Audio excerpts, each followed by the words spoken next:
한빛교회 말씀 묵상의 시간 함께 하신 여러분들 주님의 이름으로 환영합니다. 계속해서 하나님의 나라에 대해서 우리 함께 나누고 있습니다. 특히 지난 몇 주 동안 우리 모세 이야기에 대해서 계속해서 나누고 있었는데요. 시내산에서 잠시 몇 주 동안 더 머물도록 하겠습니다. 하나님의 영광을 보기를 원했던 그 모세, 그 내용을 지난주에 함께 나눴고, 오늘은 하나님께서 그의 앞에 어떻게 하셨는지 우리 함께 나누는 시간 갖도록 하겠습니다. 출애굽기 34장 5절에서 9절 말씀입니다. 제가 봉독합니다. 여호와께서 구름 가운데에 강림하사 그와 함께 거기 서서 여호와의 이름을 선포하실세. 여호와께서 그의 앞으로 지나시며 선포하시되 여호와라 여호와라 자비롭고 은혜롭고 노하기를 더디하고 인자와 진실이 많은 하나님이라. 인자를 천대까지 베풀며 악과 과실과 죄를 용서하리라. 그러나 벌을 면제하지는 아니하고 아버지의 악행을 자손 3, 4대까지 보응하리라. 모세가 급히 땅에 엎드려 경배하며 이르되 주여 내가 주께 은총을 입었거든 원하건대 주는 우리와 동행하옵소서. 이는 목이 뻣뻣한 백성이니이다. 우리의 악과 죄를 사하시고 우리를 주의 기업으로 삼으소서. 아멘. 하나님의 백성을 위한 하나님의 말씀입니다. 하나님께 감사드립니다. 하나님께서 모세에게 네가 내 영광을 볼 수는 없다. 내 영광을 보는 사람은 다 죽을 것이다. 그렇지만 내가 너를 위해서 이것을 해주겠는데 너를 돌 뒤에 숨기고 그 앞을 내가 지나가겠다. 돌 뒤에 숨겨서 그 앞을 지나갈 때에 네 눈을 가리고 내가 다 지나가고 난 다음에 너는 내 뒤를 보리라 라고 말씀하셨습니다. 이것도 얼마나 모세에게 큰 은혜인지 모릅니다. 그러면서 이제 여호와 하나님께서 모세 앞을 지나가시는데요. 모세 앞을 지나가실 때 여호와 하나님께서 모세에게 선포하십니다. 여호와라 여호와라 라고 하면서 오늘 저희가 읽은 6절에서 7절 말씀, 자비롭고 은혜롭고 노하기를 더디하고 인자와 진실이 많은 하나님, 인자를 천대까지 베풀고 악과 과실과 죄를 용서하시는 하나님, 하지만 벌을 면제하지 아니하고 아버지의 악행을 자손 3, 4대까지 보응하시는 하나님. 여러분, 이 하나님의 모습을, 이 하나님의 성품에 대해서 하나님께서 직접 선포하셨는데 그 내용을 들으시면 어떠한 생각이 드십니까? 우리 하나님은 과연 어떠한 분이신가? 여러분, 하나님은 은혜로우신 하나님이신데 진리의 하나님이십니다. 하나님은 긍휼이 많은 하나님이신데 또한 공평한 하나님이시고 공의의 하나님이십니다. 하나님은 죄인을 용서하시지만 죄에 대한 벌을 요구하시는 그러한 하나님입니다. 여러분, 이게 사실 진정한 사랑의 모습이 아닐까요? 진정한 사랑이란 잘못된 것은 바로 잡아주는 게 진정한 사랑이죠. 제가 간혹가다 어느 부모님들을 봅니다. 아이가 막 난리를 칩니다. 아이가 막 난리를 치는데 혹은 아이가 어떠한 큰 잘못을 해도 그러면 안 돼, 하지 마, 이렇게 아주 이렇게 따뜻하게 아이에게 말을 거는 그러한 부모님들이 계시더라고요. 물론 요즘에는 아이가 귀하니까, 특히 한국 같은 경우에는 굉장히 아이가 귀하지 않습니까? 그러니까 그 아이에게 잘 대해주려고, 아이를 존중해주려고 하는 그 마음은 이해하지만 아이가 잘못했을 때의 그 잘못을 바로잡아주지 않는다면 그것을 진정한 사랑이라고 할 수가 있을까요? 아이가 잘못된 것을 바로 잡아주는 역할이 바로 부모의 역할 아닙니까? 우리가 잘못을 저질렀을 때에 우리를 됐어, 괜찮아 하고 넘어간다면 그것이 진정한 하나님의 사랑의 모습일까요? 그렇다고 해서 무조건 벌을 내리고 무조건 네가 잘못한 거 하나부터 열까지 모든 것 하나하나 거기에 맞는 대가를 치러준다라고 하면 그것은 사랑의 하나님의 모습일까요? 긍휼의 하나님의 모습일까요, 과연?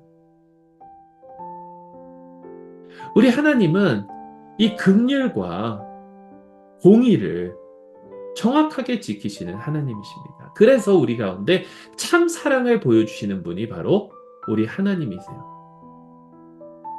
그래서 우리를 용서해 주시는데,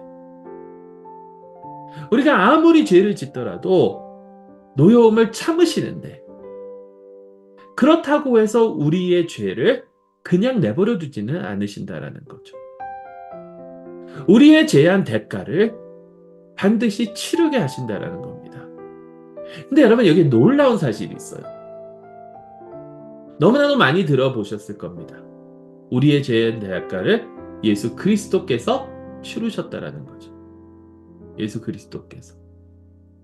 그래서 하나님 나라를 차지하는 사람들은 그 공의의 나라, 그 샬롬의 나라, 그 온전한 하나님의 나라를 차지하는 사람들은 예수 그리스도로 말미암아 하나님의 그 풍성하신 자비로우심과 은혜를 체험한 사람들이에요. 예수님께서 대신 죄가를 치러준 그러한 사람들입니다.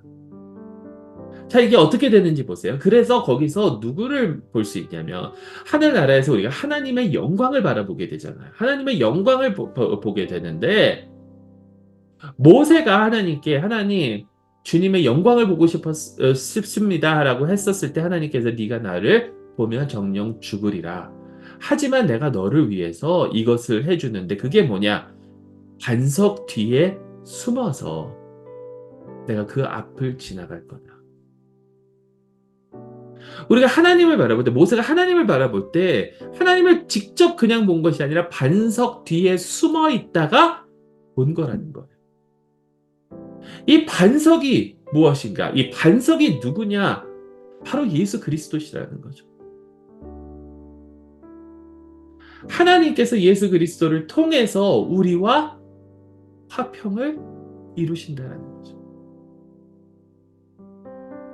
그래서 여기에 말씀하시는 그 은혜, 그 하나님의 은혜를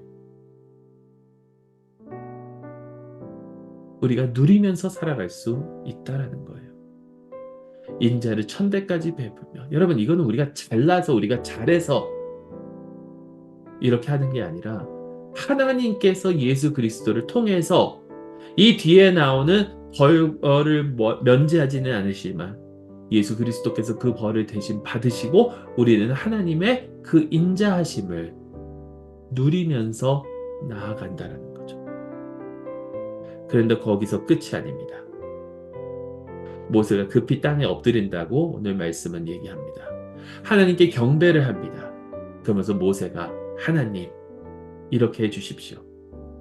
내가 주께 은총을 입었거든 원하건대 주는 우리와 동행하옵소서. 이는 목이 뻣뻣한 백성이니이다. 우리의 악과 죄를 사하시고 우리를 주의 기업으로 삼으소서. 하나님 함께 해주셔야 됩니다.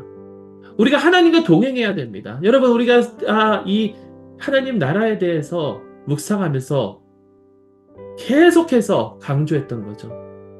하나님의 나라는 우리가 하나님과 함께하는 바로 그곳이 하나님의 나라라는 것. 하나님과 동행하면 그 어디나 하늘나라.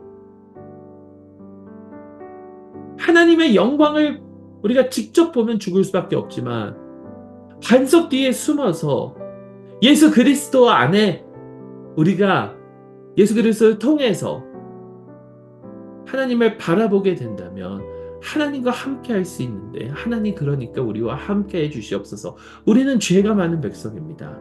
우리의 죄를 용서하여 주시옵소서. 그러면서 맨 마지막에 모세가 뭐라고 그럽니까? 우리를 주의 기업으로 삼으소서. 우리에게 주님의 기업을 주시옵소서. 여기 기업이라는 게 inheritance잖아요. 유산이잖아요. 우리에게 하나님의 유산을 주시옵소서가 아닙니다. 우리를 하나님의 유산으로 삼으소서. 여러분, 이게 어떠한 의미인지 잘 생각을 해보세요. 우리가 하나님의 복을 받으려고 그 복만 따라가는 것, 하나님께서 주실 수 있는 그 축복만 따라가는 그것이 아니라 우리가 하나님의 기업이 되어야 된다는 거예요. 그게 하나님께서 우리에게 바라시는 모습입니다. 하나님을 원하는 삶, 하나님의 영광을 원하는 삶, 하나님의 영광 보기를 원하는 삶, 예수 그리스도를 통해서 아버지와 함께 동행할 때 그곳이 바로 하나님 나라입니다. 이러한 하나님의 나라를 누리며 나아갈 수 있는 저 여러분들이 될 수 있기를 간절히 소망합니다. 우리 말씀을 기억하시면서 잠시 몇 가지 질문 우리 묵상하도록 하겠습니다. 필요하시면 영상을 멈추시고 묵상하신 후 그 다음 질문으로 넘어가셔도 좋겠습니다. 먼저 여호와 하나님께서 자신에 대하여 선포하신 그 말씀들을 기억하면서 하나님의 그 무엇이 어떠한 부분이 가장 우리 마음속에 와 닿습니까?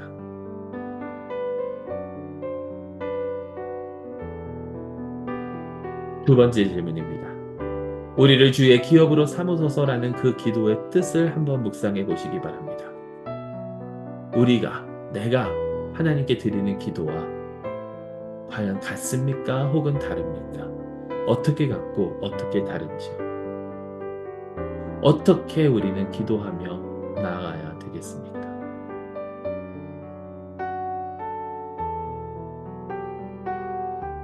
반석 뒤에서 예수님 통해서 주님의 영광을 볼 수 있는 저 여러분들이 될 수 있기를 간절히 소망합니다.